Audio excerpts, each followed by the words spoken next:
Robin, welcome to the studio. Thank you very much. Thank you for coming by. I appreciate the opportunity. So, as you know, early childhood education is imperative and challenging under any circumstances. Your research focuses on a few subsectors that surely bring their own additional challenges. Families formed through adoption, families with LGBTQ members, Yes. and children who are gender fluid. Obviously, each of these is unique, and we'll talk about them kind of one by one, but at the highest levels, what makes interacting with less common family types particularly challenging in early childhood education? Oh, I think there are any number of reasons it's challenging. I think personal beliefs of people, I think religious beliefs sometimes preclude folks from thinking about meeting the needs of some of the folks that you've listed there. I think that in early childhood, we maybe haven't done a great job of training people to work with, welcome, and make inclusive environments, in particular for the three groups that you've discussed and the three groups of families that I work with and research. Let's talk about the groups one by one a little bit, because they have unique attributes and unique challenges and opportunities. What guidance do you give to early childhood centers and teachers in building a welcoming, constructive environment for families formed through adoption? Sure.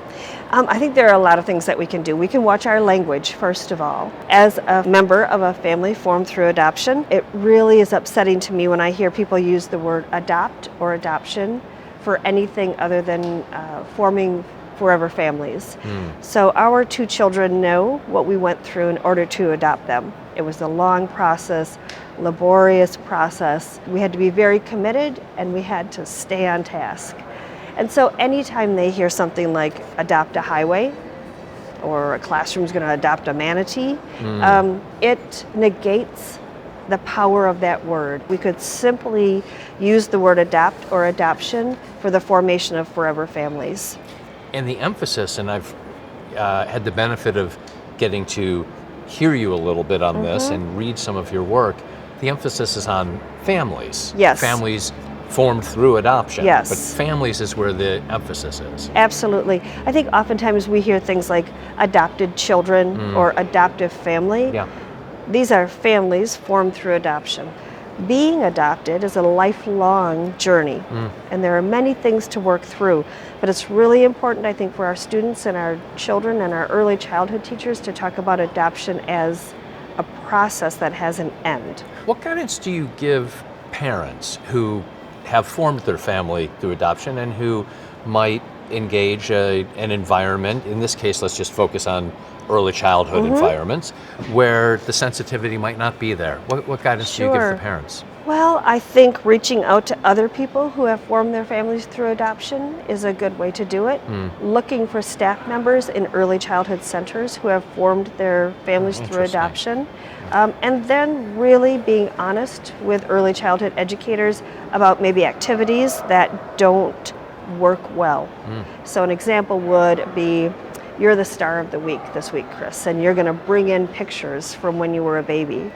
And that's a lovely thing. If you are not in a situation like in a foster care situation where there are no pictures. And so in that moment, you as a child who was adopted, you're outed in a way that's really discomforting. Back in my generation, when children were adopted, oftentimes we didn't tell them they were adopted. We tried to match forever families with children who might look like them as they grow up. And many times children weren't told they were adopted until later in life. And honestly, the suicide rate for that group of people was very high. We now know that the best case scenario is talking about it from the moment we have those children in our families. So my students will often say, when did you tell your children they were adopted? The moment I held them. And they probably would have figured it out because they're both brown and they have two moms. So eventually they would have figured it out. Another area of focus for you, families with LGBTQ members. Right. So I think it's really important that the very first thing that early childhood educators do is they look at their forms. My whole dissertation was on forms and visual artifacts. So if a form says mother's name, father's name, right? you're telling me already that my family might not be welcomed here. So early childhood educators need to look at their forms. They need to make sure that they're inclusive of many different family formations. You also work with children who are gender fluid. Yes. And I'm curious about their early learning experiences. First, what defines gender fluidity for children that young? And secondly, what does a welcoming early learning experience look like for them, their parents, and for other families in the program? Sure. These children don't fit into the binary that we've all been made to believe is the truth, right? Yeah. So there are multiple genders and ways of identifying and expressing. So a gender fluid child could one day be fluid and be representing a gender other than what they were assigned anatomically at birth.